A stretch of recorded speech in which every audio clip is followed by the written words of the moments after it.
How did you find this chick in the middle of New York City? Well, Bree was found on a street in Brooklyn, New York. He was about 3 days old. He was just a little chick. He could fit in the palm of my hand. Aw. I, at the time, was working for a wonderful organization, yes, called Wild Bird Fund. It's New York City's only wildlife rehabilitation center for sick, injured, and orphaned animals.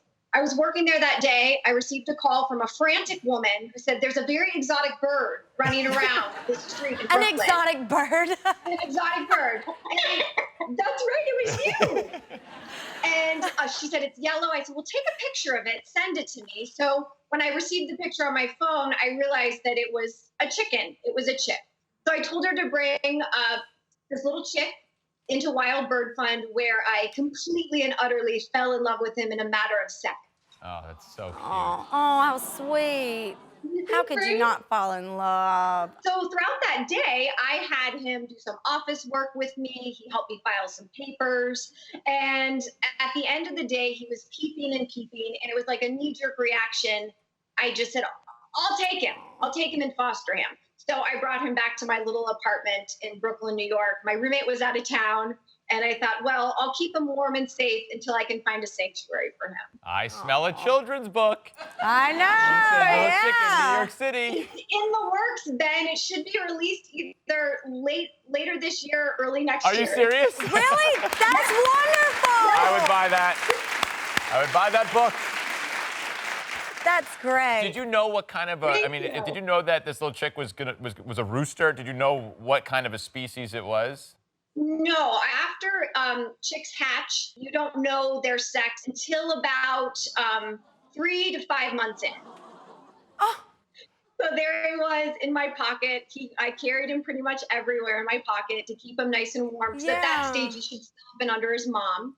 But no, I did not know if he was a male or a female. So as I called these sanctuaries, they said, we'll take Bree if Bree ends up being a hen, a girl. But if Bree ends up being a rooster, we just can't because the sanctuary is so inundated with roosters. Oh, wow. What was Bree's first night like at your New York apartment? Well, he spent most of the night burrowed inside my sweatshirt pocket or my robe pocket, the picture you just saw. I realized very quickly that he would just peep and peep and peep until I just slowly pressed on him. Oh. And then it felt like the weight of his mom. Oh, that makes sense, And he would just fall fast asleep. Oh, Yeah. that's sweet. It's perfect now because not only do you have a pet, you also have an alarm clock. Right? Absolutely, Ben. I say I never have to set another alarm clock again. Bree crows, his first crow is around 5 to 5:30 in the morning. That must be awesome. I need a And rooster. here he goes. Maybe Bree could do like wake-up calls. She should. Wake me up in the morning. You definitely Bree should do it. Record that.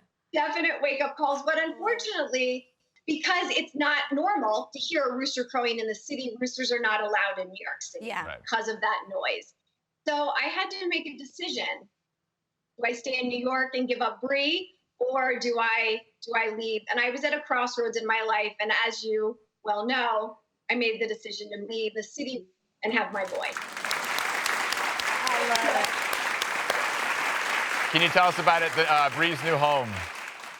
So Bree's new home, we're here in Ohio, right on Lake Erie. So he actually has a lake view.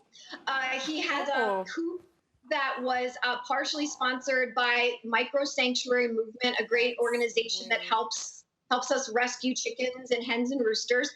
My dad has coffee with him every day outside. The mailman loves him. The children love him. That's right.